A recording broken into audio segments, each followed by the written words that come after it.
Let's turn to Ed O'Keefe now. He's a presidential reporter. I said political reporter for the Washington Post newspaper. He's at their newsroom in D.C. Good to see you. Thank you. Thanks for the promotion. Good to see you, Shepard. You're welcome. Jeb can fix it. That's the new schedule. The question is it broken beyond repair? Well, that is a big question, and I think this week and next week, frankly, will be the days that we can spend answering that question, because he'll have that debate next week on your sister network, Fox Business. He'll have an opportunity to get up to New Hampshire, a state he's got to win later this week. And if, the reviews are good, if money keeps coming into his campaign, then perhaps he's bought himself at least a few more weeks and months to get up to Iowa and New Hampshire. But there's no doubt he's hit just about rock bottom, and he's got to do everything he can to quickly climb out of it. From the never fail to capitalize on a disaster file comes the request from the Republican candidates for the networks, some of which, frankly, networks, seems to me they ought to be going, no. You don't even get to ask that. Control what camera angles the networks are going to put in there. That's not how this works. No, it isn't. And frankly, it sounds terribly undemocratic in some respects. Lowercase d democratic, just the idea that you would have total control over camera angles and graphics on the screen and things like that. Look, perfectly fine to ask those questions and to maybe raise concerns about them, but to get total control over that is unlikely. And I think broadcasters, including Fox, probably will look at that and say absolutely not. A lot of the candidates there have some concerns about how it's gone. Frankly, they haven't gotten enough time. They don't think the moderators are well prepared.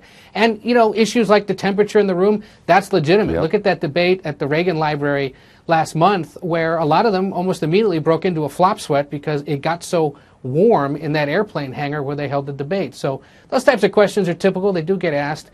The real question ultimately will be how many of them are fulfilled. You wonder the degree to which they're really just trying to intimidate the people who will be asking the questions. After all, if you're not very good at answering questions, you'd rather the questions be a lot easier. Exactly, and I think that is a big part of this.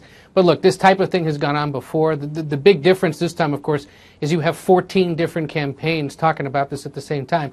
And there's no real universal agreement. Earlier today, during one of his stops in Florida, Jeb Bush said, look, if the rules are such that they've already been written, we should follow them. And he said Telemundo should get an opportunity to hold a debate. Remember, the RNC last week revoked the NBC Telemundo debate scheduled for February. He's saying they should host one. Some Spanish-language channel should host one. There are other candidates who don't agree with that.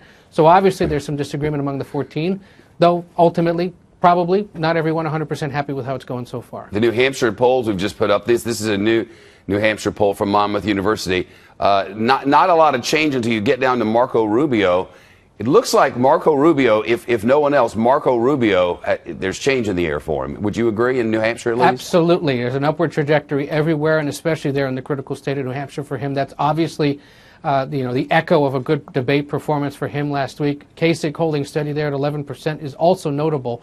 But you see there in the single digits the changes a little bit. The fact that Jeb Bush and his super PAC have been spending millions of dollars on television ads in New Hampshire, and he hasn't been able to move the needle north.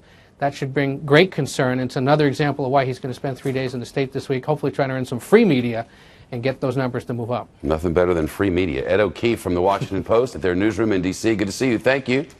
Take care.